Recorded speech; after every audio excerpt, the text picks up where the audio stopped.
మార్చి 11 నుంచి 31 వరకు intermediate practical పరీక్షలు, ఏప్రిల్ 8 నుండి 28 వరకు ఇంటర్మీడియట్ బోర్డు పరీక్షలు జరుగుతాయని ఏపీ విద్యాశాఖ మంత్రి ఆదిమూలపు సురేష్ తెలిపారు.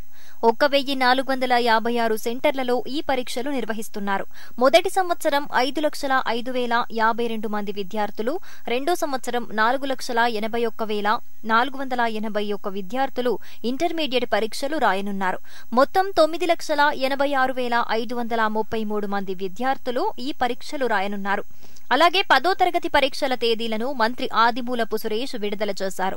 2022 సంవత్సరం మే 2 నుంచి మే 13 వరకు 10వ తరగతి పరీక్షలు నిర్వహిస్తామని పేర్కొన్నారు. మొత్తం 6,39,805 మంది విద్యార్థులు 10వ తరగతి పరీక్షలు రాయనున్నారని తెలిపారు. ఉదయం 9:30 గంటల నుంచి మధ్యాహ్నం 12:45 వరకు 10th పరీక్షలు జరగనున్నాయి. అలాగే ఉదయం 9 గంటల నుండి మధ్యాహ్నం 12 గంటల వరకు ఇంటర్ పరీక్షలను నిర్వహించనున్నారు.